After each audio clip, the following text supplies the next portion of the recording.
Hello, नमस्कार. जर या ब्लाऊजचा कटिंगचा व्हिडिओ तुम्ही बघितला नसेल, तर लिंक मी तुम्हाला डिस्क्रिप्शन बॉक्समध्ये देते आहे. तुम्ही एकदा चेक करून घ्या.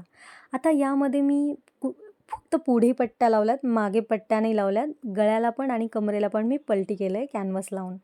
तर जेवढे गरजेचे भाग आहेत, तेवढेच मी फक्त स्टिच करून दाखवले. बाकीचा ब्लाऊज नेहमीप्रमाणे शिवा. आता इथे अस्तरमध्ये बघा मी कुठे-कुठे मार्जिन घेतले. तुम्ही व्हिडिओ स्टॉप करून स्क्रीनशॉट घेऊ शकता. त्यानंतर पुढचा भाग बघा मी सेपरेटली तुम्हाला दाखवते आहे, की मी काय कट केलं आहे आणि काय नाही कट केलं आहे. आता बरेचसे स्टुडंट म्हणतात, की मॅडम शोल्डर जोडताना प्रॉब्लेम होतो. शोल्डर खांद्याच्या बाजूने थोडं कमी पडतं, कधी मागच्या बाजूला, कधी पुढच्या बाजूला. तर बिगिनरसाठी बघा मी बरोबर अर्धा इंचावरून मी मार्किंग केलं आहे आणि मी तिथूनच शिवते आहे. असं जर तुम्ही केलं ना, तर तुमचा गळा आणि शोल्डर कधीच प्रॉब्लेमॅटिक होणार नाही. एकदम व्यवस्थित तुम्हाला हवी आहे तिथून शिलाई द्या. जरा पण झोलझाल होत नाही. शोल्डर जोडताना जरा पण त्रास होत नाही. आता बघा इथे मी कमरेला पट्टी लावून फोल्ड करण्यापेक्षा कॅनव्हास पट्टी लावली आहे. जेणेकरून काय होईल, स्टिफनेस राहील आणि ब्लाऊज जरा पण उचलला नाही जाणार. आता मी घातलेला ब्लाऊज तुम्ही पाहिला असेल, पट्टी न लावतासुद्धा ब्लाऊज किती छान बसला आहे कमरेला. तर ज्यांच्याकडे वेळ नाही आहे, ज्यांना खूप ब्लाऊज असतात आणि पट्टीवाला तामझाम करू शकत नसतील आणि त्यांना नुसतं पलटी करायचं आहे, अजिबात त्रास न घेता, तर त्यांच्यासाठी ही खूप छान आणि ऑसम ट्रिक आहे. तुम्ही सरळ कॅनव्हास ओबडधोबड चिटकवा, ते दिसूनही येत नाही, कळूनही येत नाही. आता बघा मी गळ्याला आकारसुद्धा दिला नव्हता. मी 2 आयत घेतले, ते चिटकवले आणि जसा आकार आहे गळ्याचा तसा मी कट केला. सो मेहनत न घेतासुद्धा आपण सुंदर फिनिशिंग देऊ शकतो. त्यानंतर बघा मी उलटं केल्यानंतर ह्याच्यावर इस्त्री फिरवली आहे. हा पार्ट तुम्ही कसंच स्किप करू शकत नाही. कारण तुम्हाला सांगते, एकतर आपण त्याला स्टिफनेस यावं म्हणून कॅनव्हास तर दिले, पण ते कुठे चिटकवलं आहे? अस्तरला, मेन फॅब्रिकला नाही. त्यामुळे जेव्हा तुम्ही इस्त्री करून ते छान बसवता ना, त्यावेळेस तुमची खरी फिनिशिंग येते. अदरवाईज तुम्ही शिवल्यानंतर जेव्हा इस्त्री मारता ना, तेव्हा मला नाही वाटत की एवढं छान फिनिशिंग तुमचं दिसेल. बघा आता मी चारही बाजूनी शिलाई मारून घेतली आहे आणि आपला मागचा भाग झाला आहे रेडी. खूप इझी होऊन जातं. आता पुढच्या भागामध्ये बघा मी सेम गोष्ट केली आहे. अस्तरच्या बाजूला मी गळ्याच्या साईडला हे केलं आहे, कॅनव्हास पट्टी चिटकवली आहे. आता मी कुठलाही शेप नव्हता दिला तिला. मी 2 आयत आकार आकार कापले होते आणि चिटकवले. नंतर गळा जसा होईल तसा मी कापले.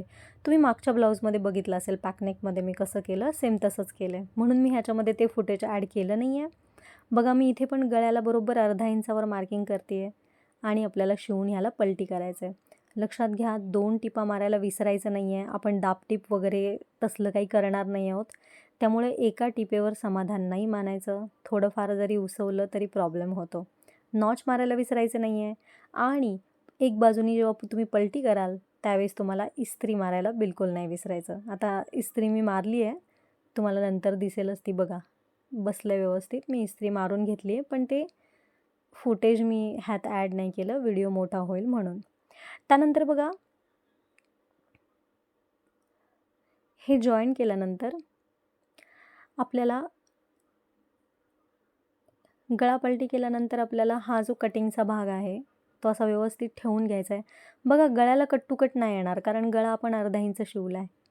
त्यामुळे तुम्हाला व्यवस्थित ठेवायचं आहे सगळ्या बाजूनी, बाकीच्या बाजूनी बघून. खाली बघा आपण अर्धा इंच मार्जिन दिलं आहे, ते पण एक्स्ट्रा राहणार आहे आपल्या कागदापेक्षा. आता पट्टी घ्यायची आणि जेवढा पण आपण आकार दिला आहे, तेवढ्या सगळ्या टक्सचा आकार आपल्याला फक्त छापून घ्यायचा आहे. त्यामुळे काय होईल, आपल्याला स्टिच मारायला अतिशय सोपं होऊन जाईल. बघा इथे सगळे जेवढे पण टक्स आहेत, त्या सगळ्या टक्सला मी काय करते आहे, जसं आहे तसं शेप देते आहे फक्त. ठीक आहे? म्हणजे आपल्याला शिवताना प्रॉब्लेम नाही होणार. आता आपल्याला काय करायचं आहे, ह्या सगळ्या टक्सला जसं आपण आकार दिला आहे तसंच्या तसं आपल्याला 5ची टीप मारायची आहे. बघा जिथे जिथे लाईन दिसते आहे तिथे तिथे तुम्हाला टीप द्यायची आहे.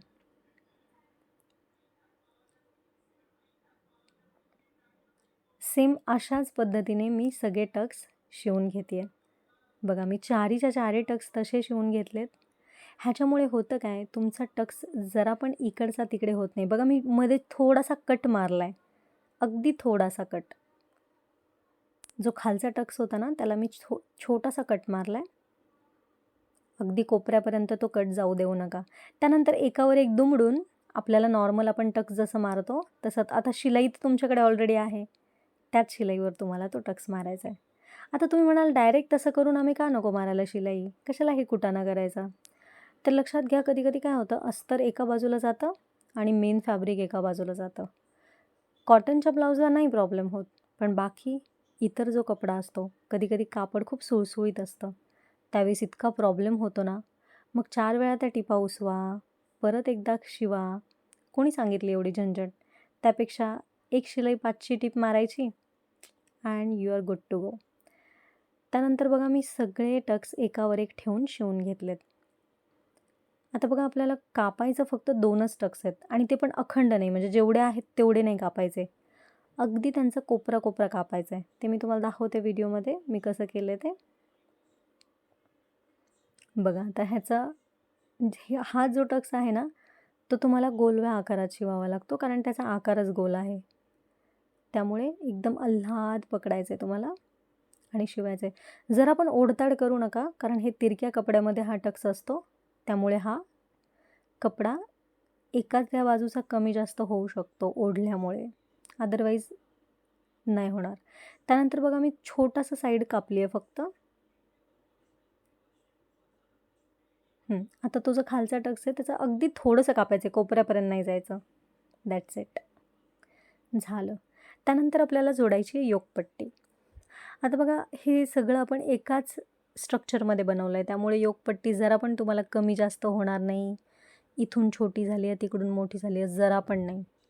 तुमची योकपट्टी बरोबर जेवढा तुमचा तो पार्ट आहे ना, तेवढी बरोबर बसणार आहे. आणि जेव्हा तुम्ही हा पार्ट मागच्या बाजूला जोडाल ना, त्यावेळेस तुमचा एक रेषसुद्धा इकडची तिकडे होणार नाही, जर तुम्ही बरोबर अर्ध्या इंचावरून शिलाई मारली असेल तर. बघा झाला हा पार्ट शिवून.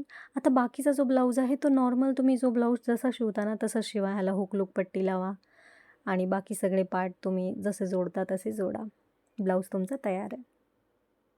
Thank you so much for watching. भेटूया पुढच्या व्हिडिओमध्ये. तोपर्यंत बाय बाय.